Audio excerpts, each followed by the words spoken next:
Hello, Erie. Yeah. All right, have a seat, have a seat. Wow. Let's get started here, Erie. Welcome to Erie, Pennsylvania. It is good to be back in Erie.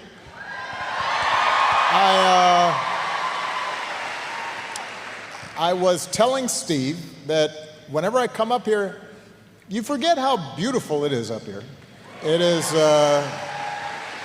flying over and all you got the lake and the tributaries and rivers, and it's nice up here. Now, I have to say, as a Hawaii kid, I'm coming here in the summer, maybe a little different than the winter, but I'm sure it has its own beauty that I simply will not partake. They call it lake effect. You know that from Chicago.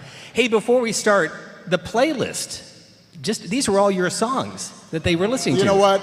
I have to say, I recognized that some of these tunes were mine. Forgive me if there were some explicit lyrics in a few of them. I would have tailored it a little more carefully, but people have been skeptical that I make my own playlists. They're all like, "Oh, that's just your staff." I said, no, check out my phone. It's on there. That's what I'm working out to. I do get recommendations sometimes from Malia and Sasha. And they're both doing well? They are doing fantastic. They are doing great. They are now 27 and 24. Yeah, that's right. Time has passed, people. Just want you to know. So, Mr. President, we have a lot of serious things to talk about, but let's just talk about you for a moment. You are writing part 2 of your memoirs. You are working on your library, the foundation, trying to figure out where to put that 3rd Emmy. Congratulations. Well, You look great. How are you spending your time? There's no typical day. You're in Erie, but give us a sense of what life's been like. Well, since I left office, I have spent over 8 years now trying to dig myself out of a hole with Michelle. And that's been challenging, but I feel like I'm making progress. I'm almost breaking even at the moment. There isn't a typical day, as you mentioned. A lot of my energy is around the foundation, which our focus is how do we develop the next generation of leaders, not just here in the United States, but around the world. And so we have a range of programs. Some of them are focused on very young people. Some are focused on people who I consider young but are in their 30s. Some are in government. We have legislators, members of parliament, chiefs of staff for presidents, but we also have doctors who are setting up clinics in sub-Saharan Africa. We have human rights activists in countries where human rights, unfortunately, aren't being observed. We have people who are working on climate change. We have entrepreneurs who are trying to increase economic opportunity in places that don't have it. And so we spend a lot of time trying to help connect these amazing young leaders all around the country and all around the world so that they don't feel like they're alone, so that they have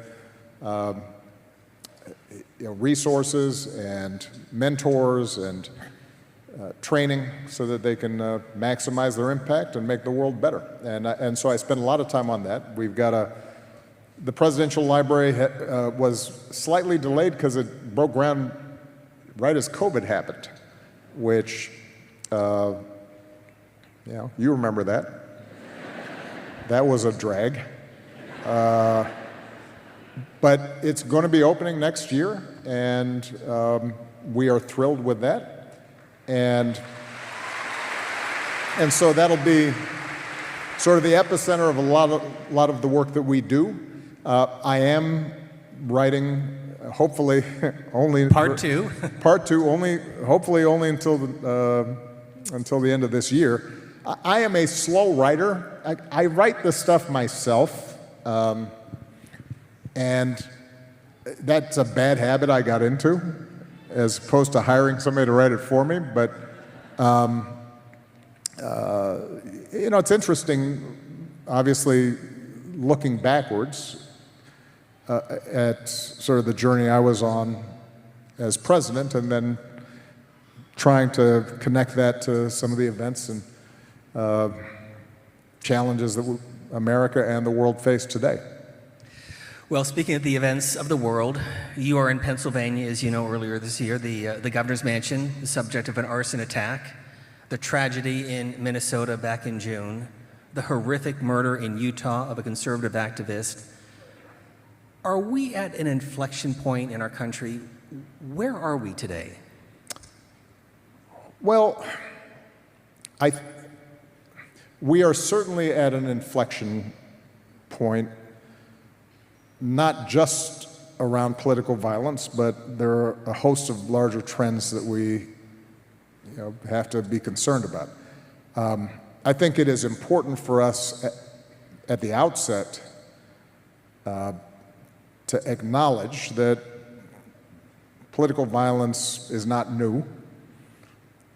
It has happened at certain periods in our history. But it is something that it is anathema to what it means to be a democratic country. And regardless of where you are on the political spectrum,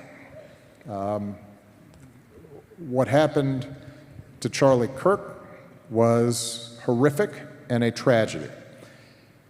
What happened, as you mentioned, to the state legislators in Minnesota, that is horrific. It is a tragedy.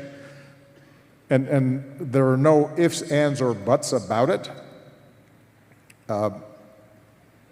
The central premise of our democratic system is that we have to be able to disagree and have sometimes really contentious debates without resort to violence.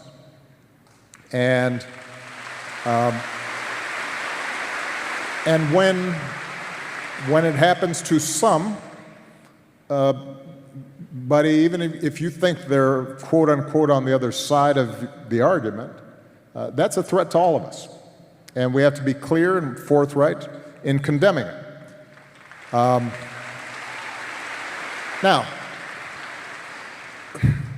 that doesn't mean that we can't have a debate about the ideas that people who were victims of political violence were promoting. And so I've noticed that there's been some confusion, I think, around this lately. And frankly, coming from the White House and some of the other positions of authority that suggest, even before we had determined who the perpetrator of this evil act was, that somehow we're going to identify an enemy. We're going to suggest that somehow that enemy was at fault, and we are then going to use that as a rationale for trying to silence discussion around who we are as a country and what direction we should go.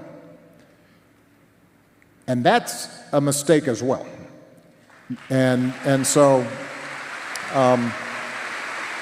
look, Obviously, I didn't know Charlie Kirk. I was generally aware of some of his ideas. I think those ideas were wrong. But that doesn't negate the fact that what happened was a tragedy and that I mourn for him and his family. He's a young man with 2 small children and a wife who obviously, and a huge number of friends and supporters who cared about him. And so we have to extend grace to people during their period of mourning and shock. We can also, at the same time, say that I disagree with the idea that the Civil Rights Act of 1964 was a mistake. That's not me politicizing the issue. It's making an observation about who are we as a country. I can say that I disagree with the suggestion that my wife or Justice Jackson does not have adequate brain processing power. I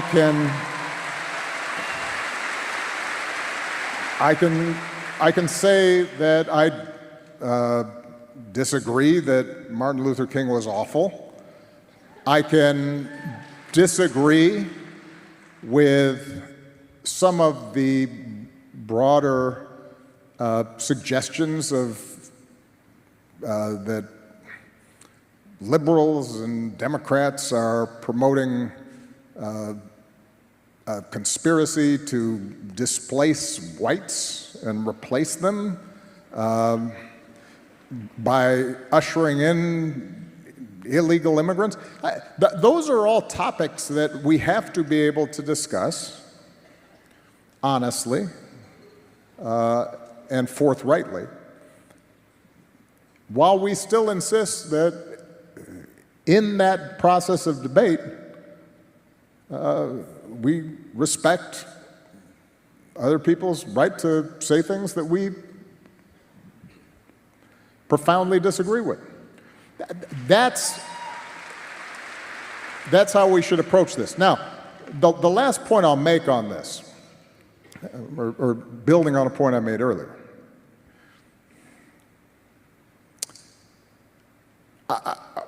I've been very impressed with Governor Cox in Utah and how he's approached some of these issues. I suspect Governor Cox and I disagree on a whole bunch of stuff. He is a Republican, a self-professed conservative Republican. But in his response to this tragedy, as well as his history of how he engages with people who are political adversaries, he has shown, I think, that it is possible for us to disagree while abiding by a basic code of how we should engage in public debate. I think your own governor here, Josh Shapiro, has done the same thing. When I was president, in the aftermath of tragedies, when Dylan Roof went into a black church and, based on his own words, shot a group of folks who were engaged in Bible study and who had invited him in.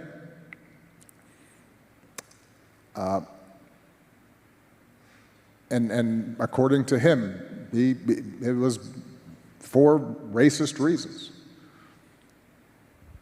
As President of the United States, my response was not, who may have influenced this troubled young man to engage in that kind of violence, and now let me go after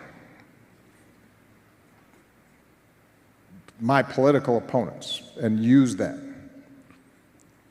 George Bush, again, I don't agree with him on a lot of stuff, but he is a good, gracious man, and one of the, I thought, most commendable things that he did after 9/11, the most horrific thing to happen to the United States during the course of my lifetime, in my memory, in the aftermath of this terrible tragedy, made a point.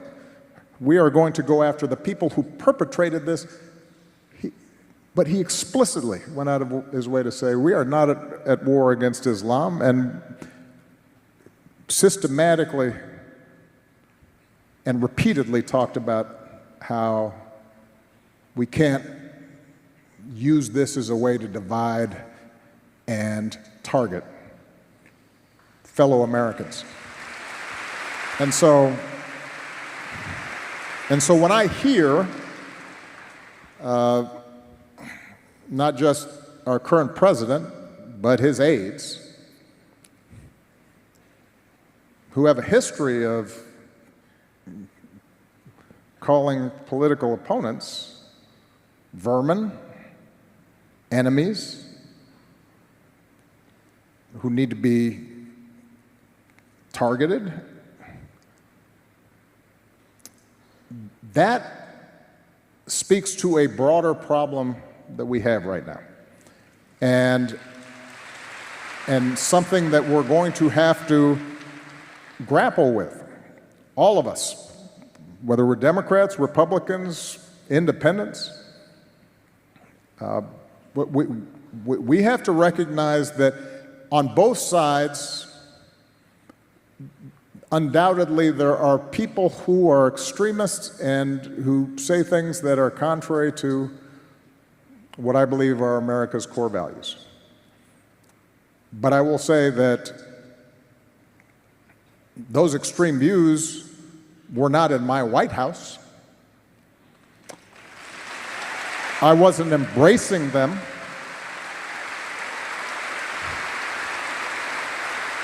I wasn't empowering them. I wasn't putting the weight of the United States government behind extremist views. And that is when we have the weight of the United States government behind extremist views, we've got a problem. And so your original question is, are we at an inflection point? We're at an inflection point in the sense that we always have to fight for our democracy. And we have to fight for those values that have made this country the envy of the world. And I often say democracy is not self-executing. It depends on us as citizens, regardless of our political affiliations, to stand up for certain core values, because otherwise we may not have them. Wow, a lot there to unpack. But Mr. President, let me follow up on one point. I recall being in the briefing room after Sandy Hook, one of the most horrific tragedies of your presidency, and you spoke not only as the President of the United States, but you also spoke as a dad. It was a horrible situation. Isn't the job description of a president to, among other things, be a uniter-in-chief? Well, I think so.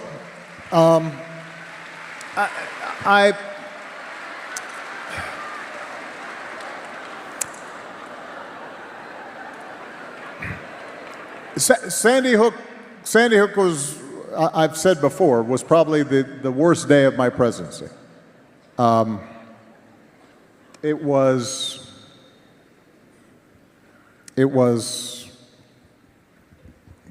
2 days after these beautiful 6-year-old kids were shot and killed that I was with their families. And it was wrenching.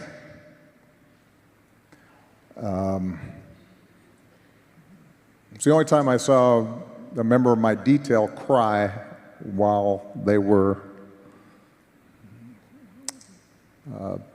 standing guard during my speech. But my view was that part of the role of the presidency is to constantly remind us of the ties that bind us together.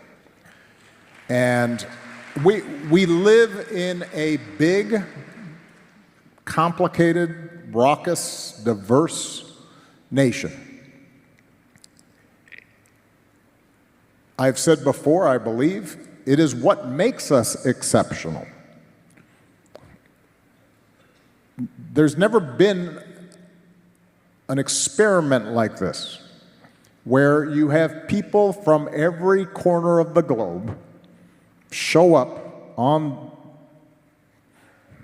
in one place and say, based on these ideals, we hold these truths to be self-evident. All men are created equal. That based on that, and a Constitution and a Bill of Rights and a democracy, that we can somehow figure out how to get along and maintain our private beliefs and pray to God in our own ways and retain aspects of the cultures that we bring from wherever it is that we're coming from, and yet still decide that we are all Americans who can salute that flag and believe in a certain creed and defend this country and try to make it better for each successive generation. And I'm not alone in that belief. As I said, I think George W. Bush believed that. I believe that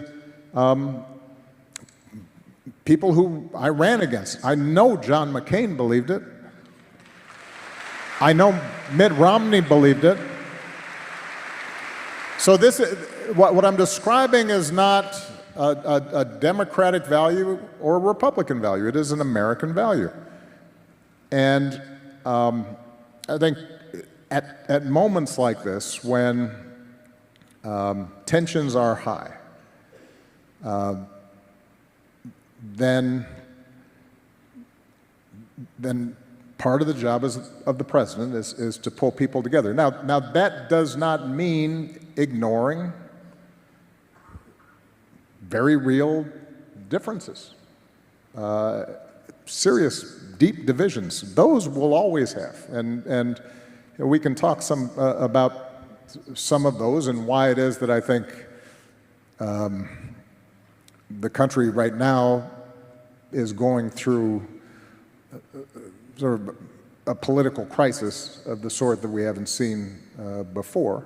Well, you talked about Governor Cox. At least recently, in post-World War II period. Let's dig down into that, because Governor Cox called social media a cancer in our society. Agree? Is that part of the problem? All right, I got to be careful about getting too professorial here, so bear with me. And if there are some actual history professors here, I know I'm painting with broad brush here, but here's my take on where we are.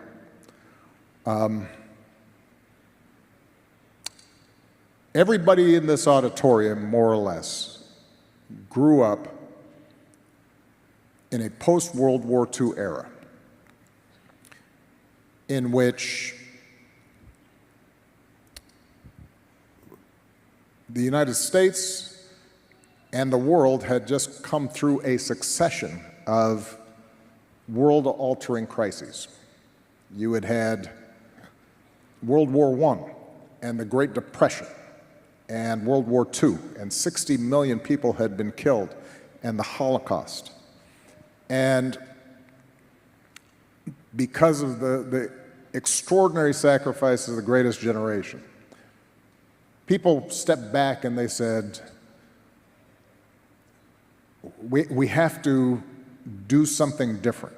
We have to rebuild our institutions to prevent and avoid that kind of madness again. And so we strengthened the social welfare state so that we reduced income inequality. And we put in place regulations so that the stock market wasn't just a Ponzi scheme. And we recognized, having witnessed the consequences of a blood and soil nationalism in places like Germany, and the consequences of targeting people on the basis of race or religion, the consequences of the Holocaust. We said we have to dig deeper here and recognize that those words, all men are created equal, that's not just a moral sentiment, it's also a practical way of thinking about how we organize the world so that we don't find ourselves descending into that kind of war again. And so then we pass civil rights laws, and once we do that, people start saying, well, by the way, Rosie the Riveter, who was helping us out in that war effort, why is it that she can't have a seat at the table? And so women just announced themselves as full participants.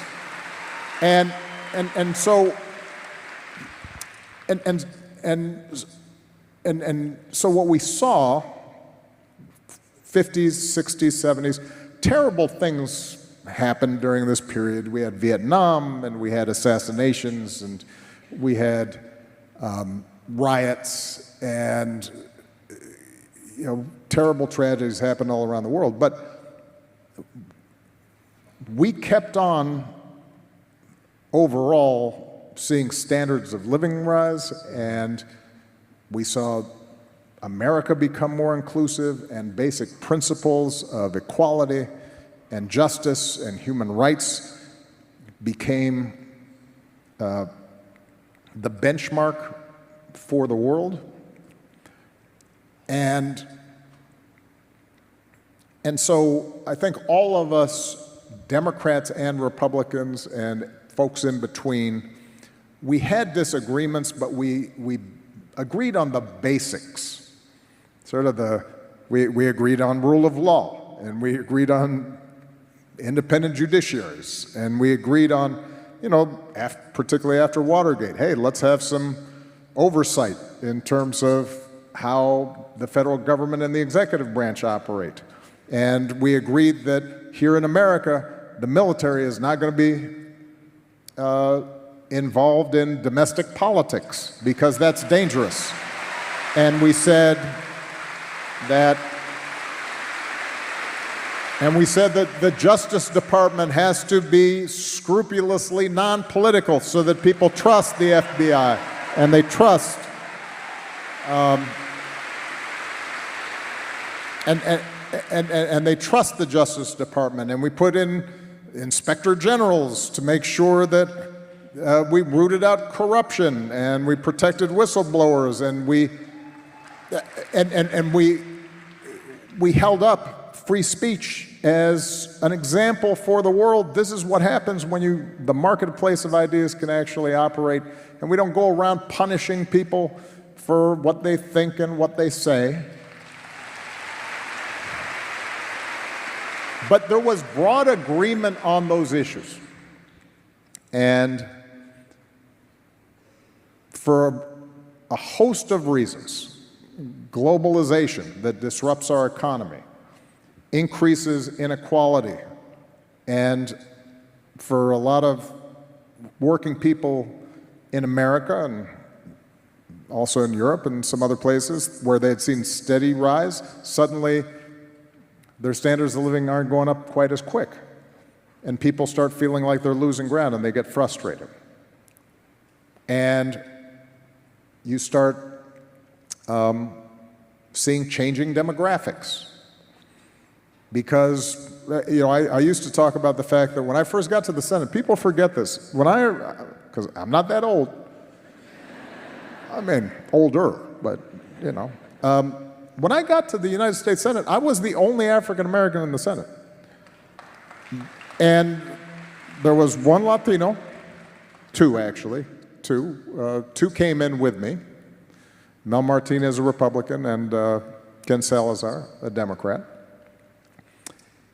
There were still not a lot of women, so that like the Senate gym for men had a swimming pool and all these facilities, and then I think the women were like a modified closet for the handful of women senators. So the point is that we'd gone, bipartisanship worked pretty well in Washington when everybody looked the same. And it was harder to do when people started seeing that, hey, those folks are now here too. So changes in the economy, changes in demographics, and then changes in technology and media. And this brings us to the question of social media. Part of that post-World War II consensus was a certain way of understanding facts and the difference between facts and opinions. And journalistic standards that said you had to check twice, you have to have two sources, and there were flaws with quote-unquote mainstream media, but Walter Cronkite got it right most of the time. And there were some voices that were left out, but we all had kind of a basic shared vision of how do you discover the truth? And what began, by the way, not just with social media, but what began with talk radio and a certain news station that shall remain nameless. You're among friends. Yeah. What happened is that how we got information changed, and it was turbocharged by social media. And suddenly you have a big chunk of the country who the reality they're receiving every day is entirely different than the reality I'm receiving. And so that combination of forces, I think, created huge political tensions. And it also got the government stuck. Because of the filibuster, because of gerrymandering, it made it very difficult to move forward and get stuff done in a divided country in which each side has completely different views of what's true and what's false. And so we've been in the midst of that. That was true during my presidency. It predates me. We saw that dating back to Bill Clinton's presidency. But I warned you I was going to get kind of wonky here. But despite those tensions through the 80s and the 90s and 2000s, despite all that, the one thing that both parties still held to were certain principles of democracy. Right? So there were fierce battles between Gingrich and Clinton, and fierce battles between Democrats and Republicans during the Bush era. And Lord knows there were some fierce battles during my presidency. Really? Yes. I was surprised, but because I feel like I'm a pretty nice, sensible guy. But look, there were profound disagreements on a whole bunch of issues.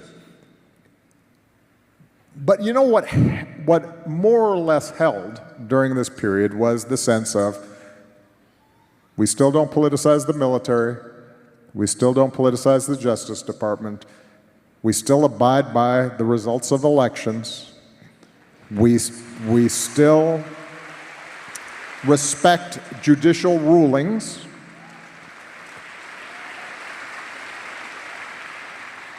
So the rules of the game held.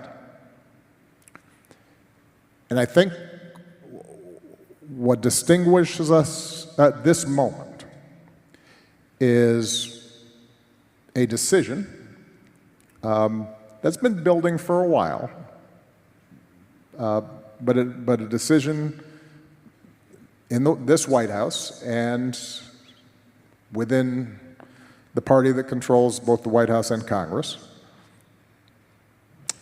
that we're okay with just breaking the rules, just breaking the system in certain ways. So let's take something like the National Guard.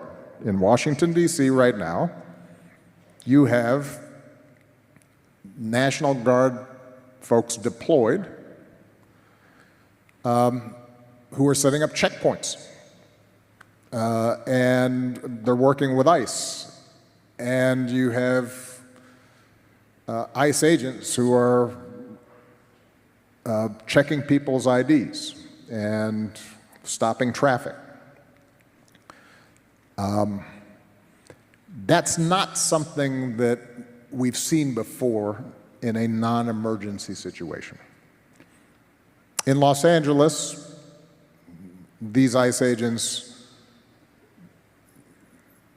in terms of who are we going to stop, recently were engaging in practices that involved stopping people who were Latino and deciding, well, that justifies you being stopped and checked, in some cases by somebody who's masked and does not feel obliged to identify themselves. You then have a Supreme Court that said that was okay, although they didn't write a written opinion. Used something called the shadow docket to say, well, for now, we think that's okay. So under current Supreme Court law, it is permissible for ICE agents to stop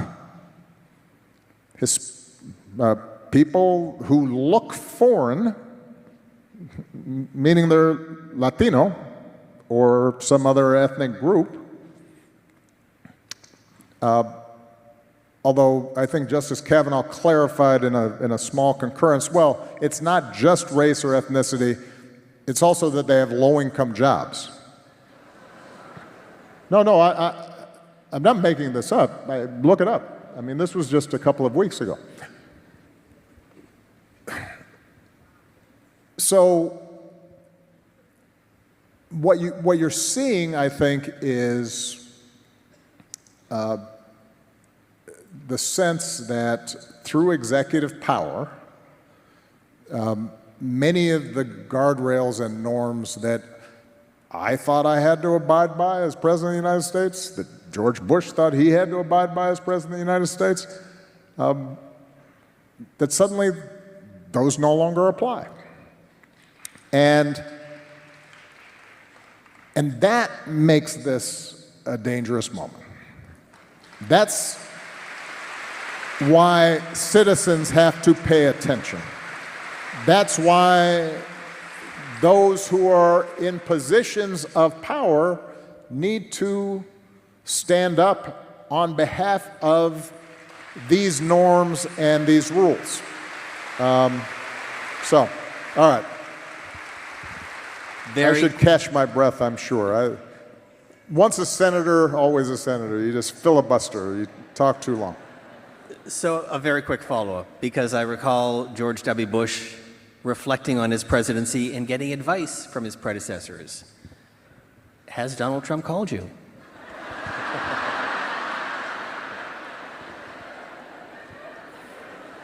Jeez, I didn't think it was that funny. No, he has not. Look,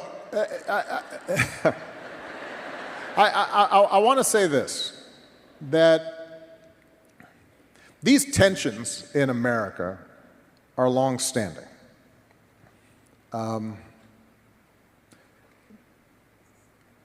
There's always been a debate in America about how to define we the people. Right? There's always been a view that, and I mentioned earlier blood and soil nationalism.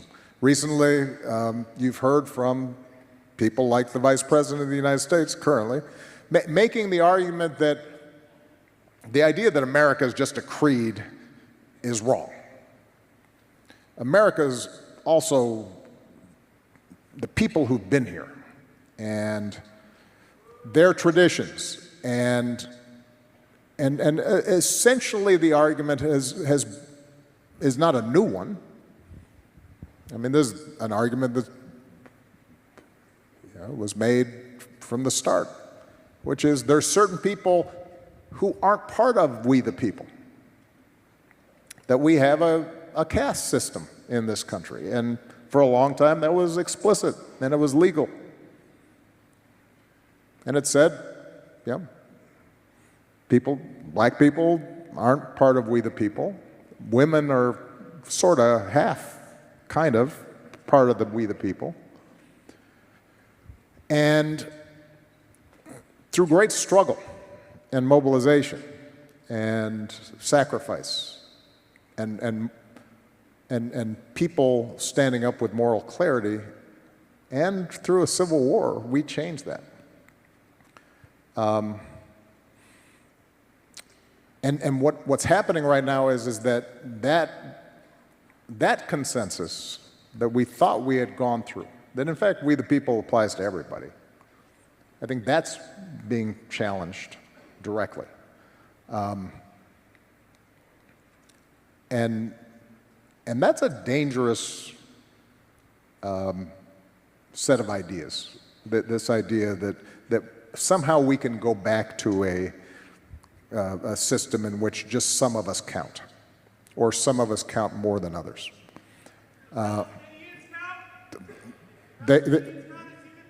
They do. But, quiet. Well, now, here's the thing we have to do.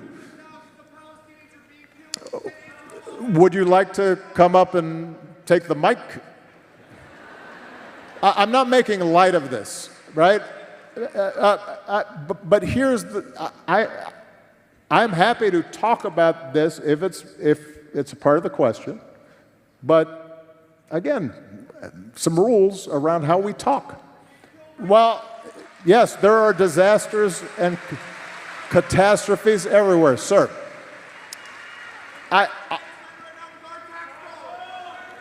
Please. Sir, I'm not the President of the United States currently. So there's no point in shouting at me.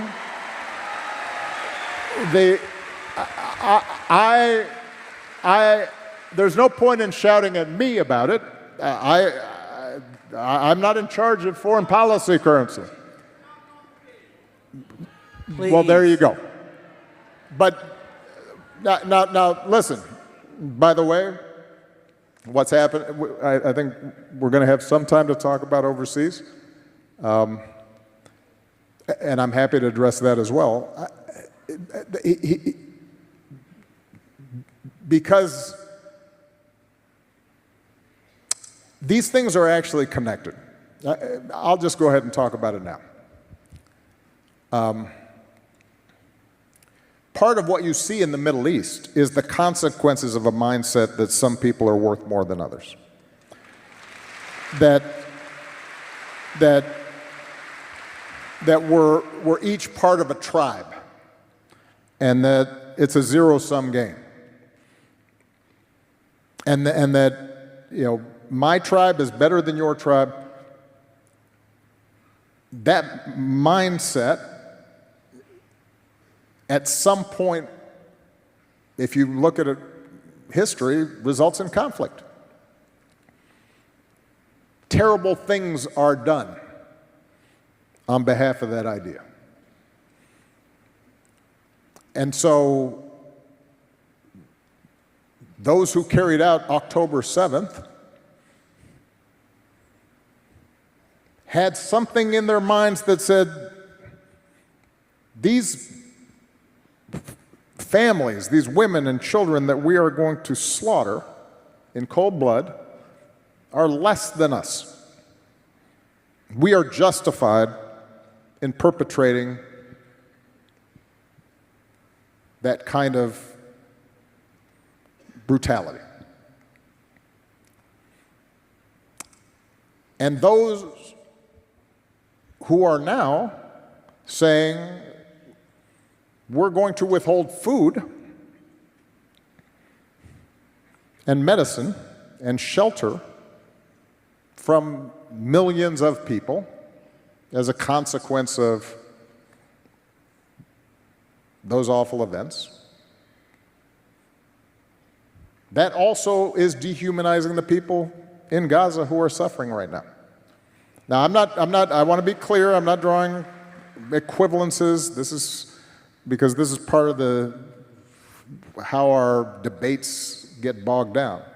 What I'm saying is that when we don't see people as people, bad things happen. When we dehumanize people, bad things happen. And America, at our best, stands for the idea that everybody counts and that everybody's equal under the law and has an inherent dignity and respect. And that idea, when we lose that idea here, the whole world gets dimmer. And we're seeing it right now. Autocrats feel like, oh, we've got license now. Because America, they seem to be okay with it. In fact, they're kind of doing some of the same things we're doing. And one of the things that struck me when people sometimes would ask me, what surprised you about being president?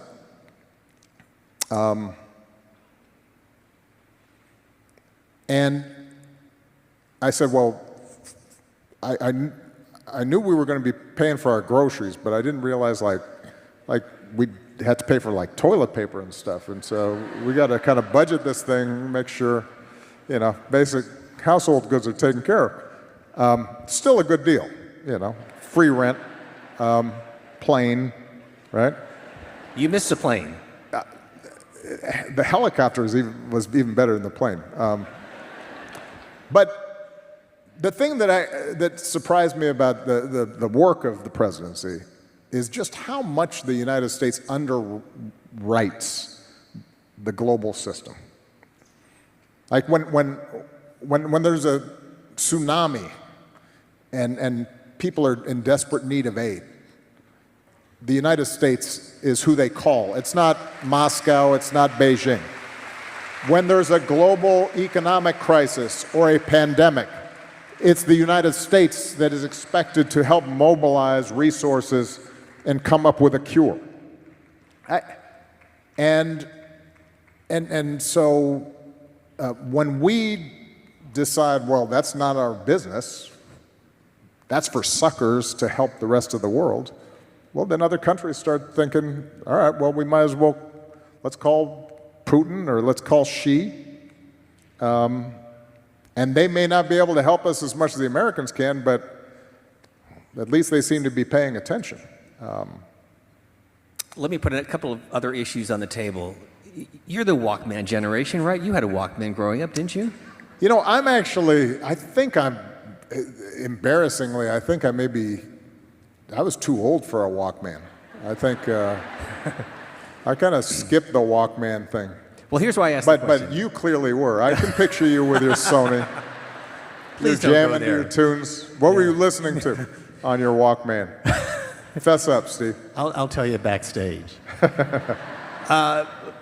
In the interest of time, though, AI is the whole new frontier. A lot of potential, but a lot of downside. What are your concerns? What are the possibilities from your standpoint? I've been spending a lot of time thinking about this, talking to people who are developing it. People forget those gadgets that you carry around in your pockets and your purses. The smartphone.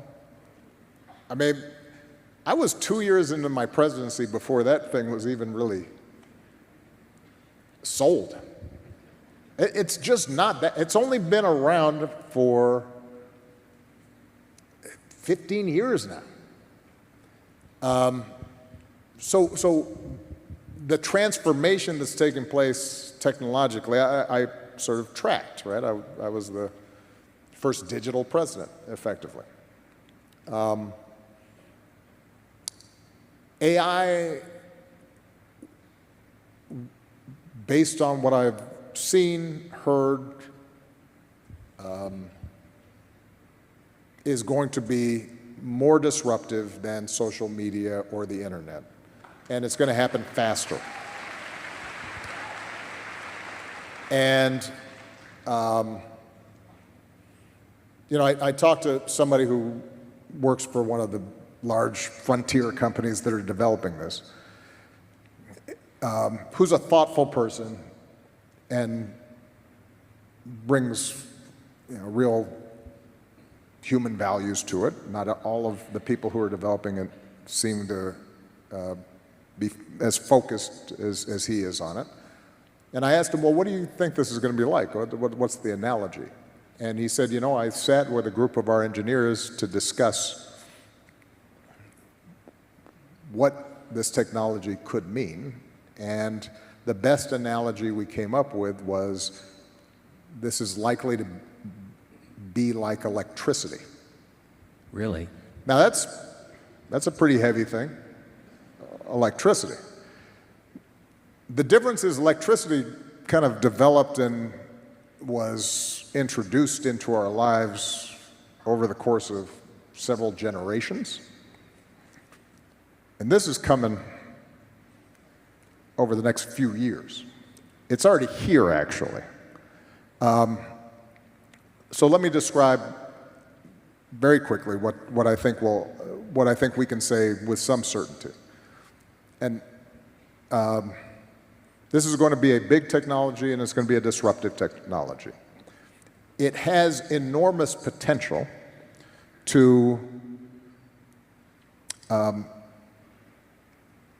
jumpstart discovery and innovation at speeds and at levels that we have not seen before, and that could improve everybody's lives enormously.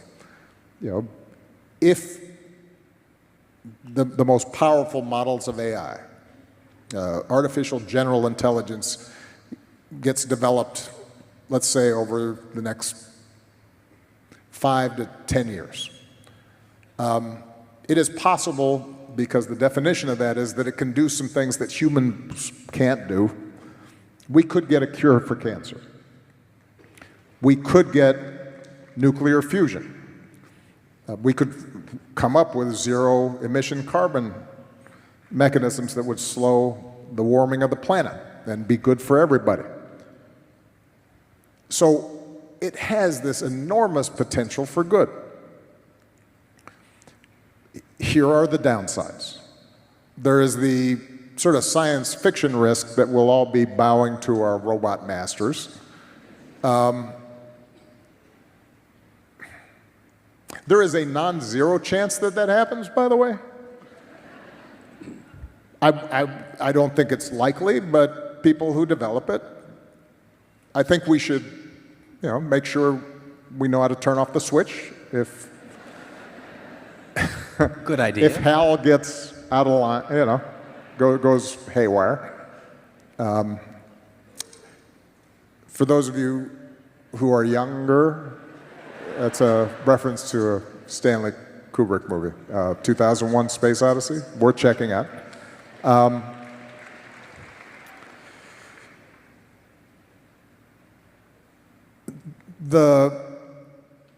The more likely risk is that these tools get weaponized. So let's say a rogue state or a terrorist group gets a hold of AI and says, develop a new strain of smallpox that we can release, in a major city. Or find a way to insinuate yourself into the critical infrastructure of a target and bring down air traffic control. Those are serious risks that our national security teams need to be paying attention to. The thing that is certainly going to happen, although we don't know exactly how it plays out, but we should be having a democratic conversation about right now, this will be economically disruptive. We are in Erie, Pennsylvania, an amazing community that went through wrenching change when the manufacturing base of this region and much of the Midwest, including Chicago, where I first started organizing, around communities that have been devastated when the steel plants left. We know what that feels like when it comes to blue-collar work. AI can potentially do similar disruptions to white-collar work. And you're already starting to see some evidence that it's happening because college grads, who typically have not been as subject to volatility of the business cycle, you're starting to see new college grads have tougher times finding employment or getting reemployed if they leave a job, even though the overall economy on the surface looks healthy. So we have to prepare ourselves and our kids for a situation in which potentially a lot of existing jobs that we know of are going to be done by AI, and they're going to be done really efficiently. Look, radiology. If you are, there are some doctors probably in the audience, that's a specialty that required enormous training, enormous experience. You're basically reading patterns so that you can decipher what's wrong with somebody, looking at x-rays and so forth.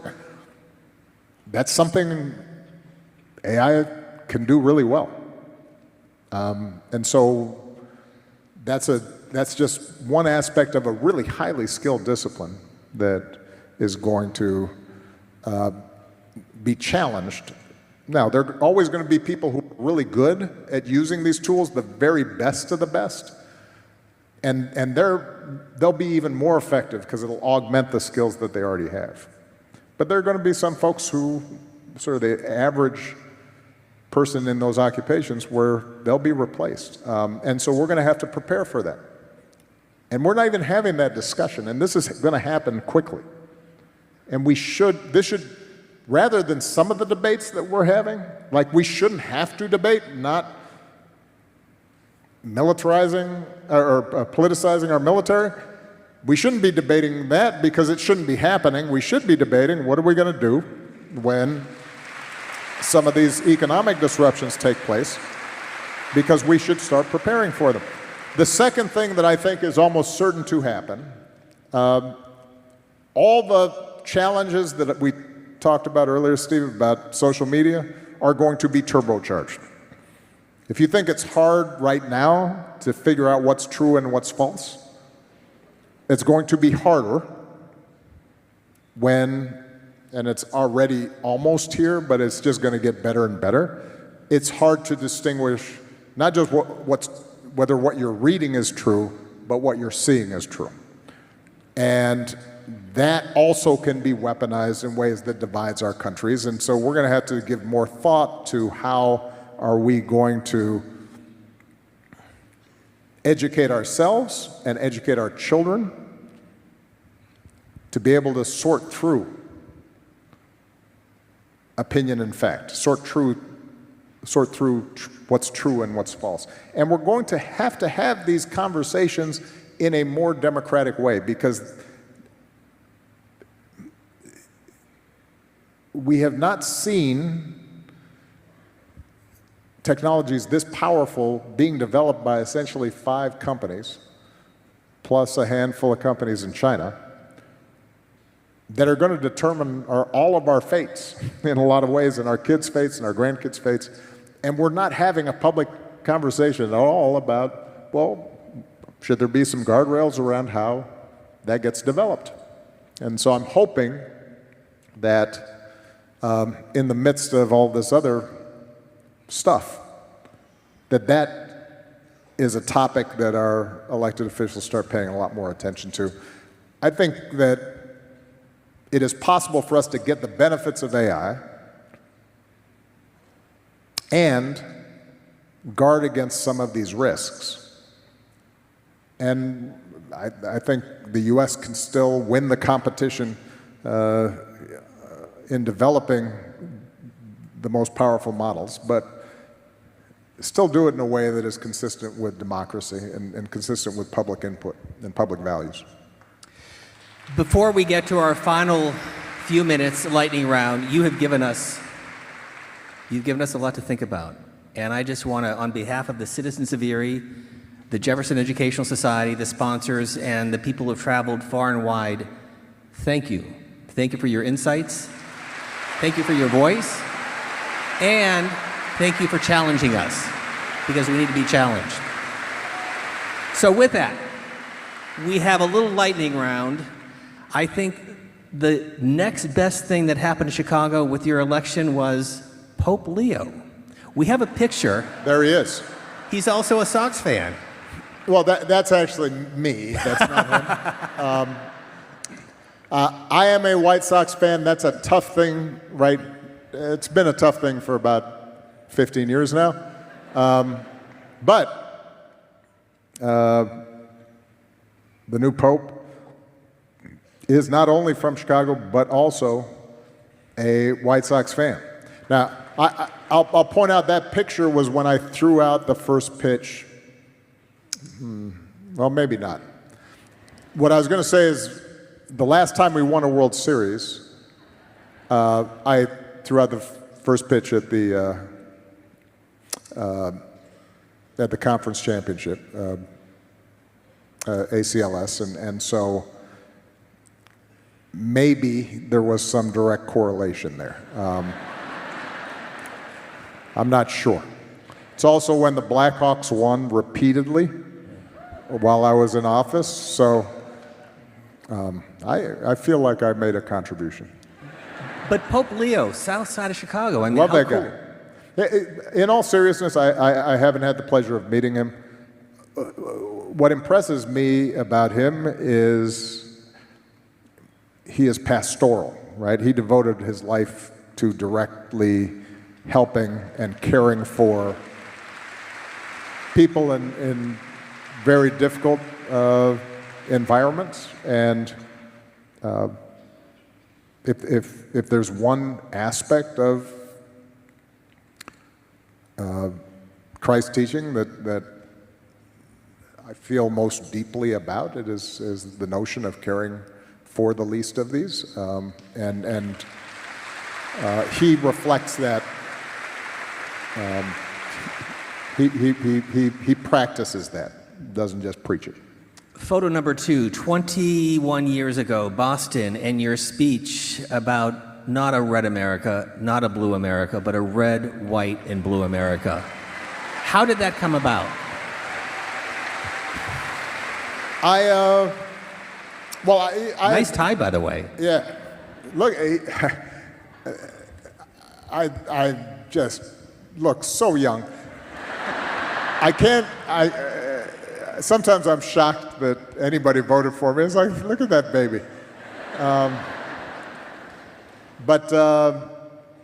No, look, I had been campaigning. I wasn't even a U.S. Senator at the time. I was a state legislator. But I'd been campaigning for the U.S. Senate, and I had won the nomination. And I had traveled all across Illinois. And Illinois, like Pennsylvania to a large degree, it's a microcosm of the country, right? There are big cities, but there are also rural areas and suburbs, and you got every kind of group of people.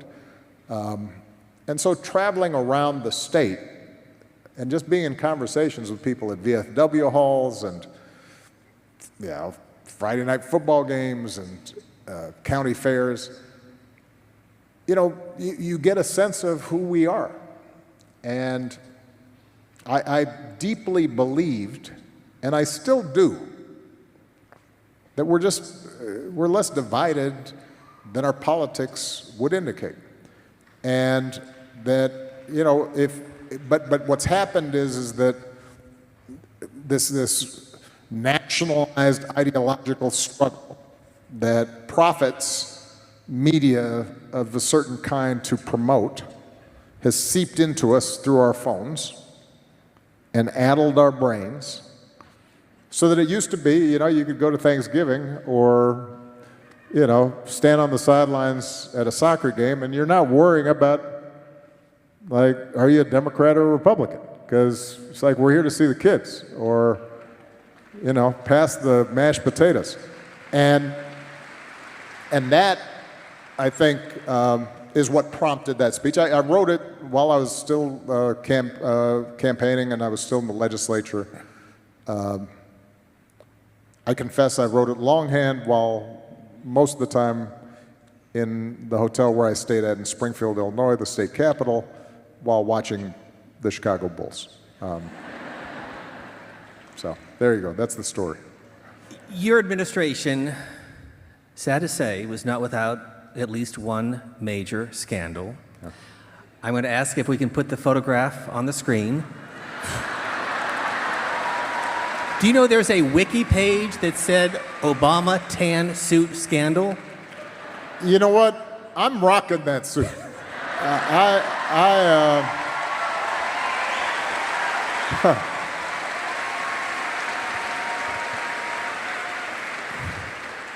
Do you still have it? I don't.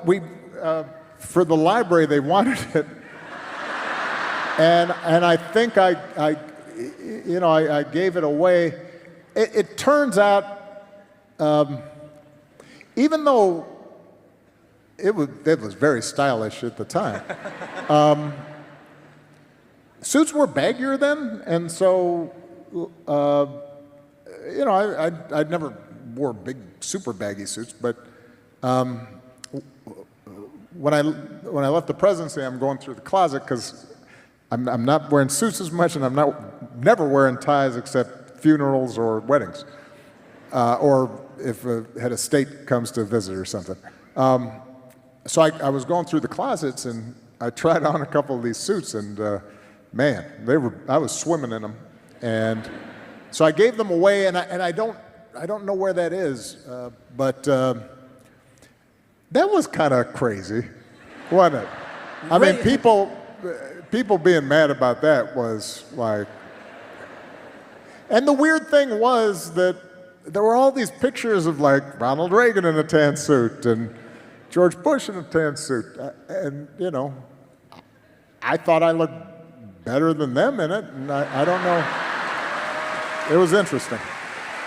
Anyway.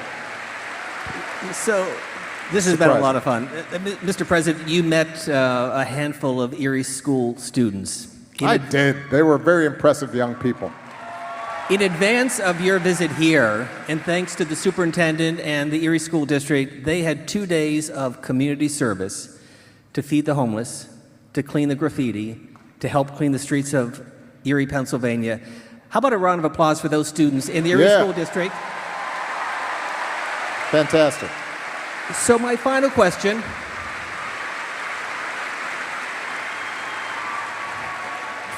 from the Hope and Change guy, what's your message to those students and to this generation? Well, look, this is the work that we do at the foundation. This is what I spend my time thinking about. I said earlier I'm not that old, but I'm getting older. When you look at history, change, innovation, change, and Please, please. Ma'am, people came to hear the 44th President of the United States. We want to afford him the opportunity to give some final comments to the students of the city of Erie and the Erie School District, so please. So, change comes from young people. Their passions and their ability to see things as they weren't before. And I saw that in these young students that I met with backstage. And so oftentimes, because we're in such fraught times, because sometimes the world feels like it's on tilt, people will come up and say, you're the hope guy, give me some hope. Where do I find it? And I say, in this next generation. This next generation, they are smart. They feel and care deeply about people. Their instincts are to steward our environment. Their instincts are to reach out to people who aren't necessarily exactly like them. And they're sophisticated, and part of our job is to just to give them some lessons from our experience, to give them a hand up as they're coming up, and then get out of the way. And so what I saw with those young people is something that I've seen around the world, by the way, not just here in the United States. What advice would I give them? Be nice to your parents. They're doing their best. I know sometimes we seem like we're idiots, but but there's some things you can still learn from us, and we really do love you. There's a long applause there. It's like, yeah, hear that? The thing I'll say a couple of things. One is learn what you really believe in and what you care most deeply about. Develop a code. Now, in your 20s, you have to test that out, and that's part of why you want to put yourself into, unfamiliar settings and try hard things and travel and talk to people who come from different perspectives and take risks. Because you're trying to figure out what your life experiences tell you are the things that move you most deeply, that you believe in. The thing that ends up, I think, distinguishing people who are happy, satisfying, purposeful from those who aren't is a set of convictions and a North Star. And we don't spend enough time, I think, talking to young people about what are values and morals and convictions that you care about. And that doesn't mean that anybody has the perfect answer, but it does mean that just buying stuff and getting as much money as you can is not the thing that at the end of the day is going to give your life a sense of meaning and purpose. And so spend some time on figuring out what those convictions are. Because when you ask me what's most needed right now from each of us, and I don't exempt myself from this, is knowing where to take a stand on things we believe in. And each of us are in different situations and have different influence. You know, if you are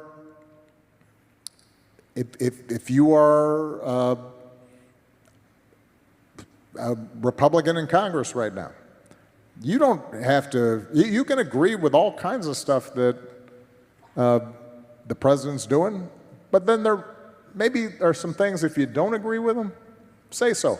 Don't just go along with it. If you are a Democrat and you see somebody in your own party that seems to be trying to silence people or cancel them for just expressing their opinions, maybe you say, you know what, I believe in free speech. I'm going to stand up for that. If you're more than anything, I think each of us have some sense of agency and power, because the most important office in democracy is the office of citizen. And our capacity to say, you know what, I believe in free speech. I believe in rule of law. I believe in open debate. I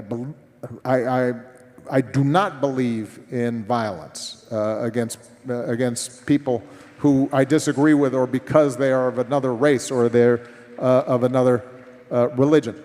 Having those convictions, particularly at a moment where we are bombarded constantly with distractions and diversions, I think is a useful thing. And last thing I guess I'd say would be kind. Kindness is underrated.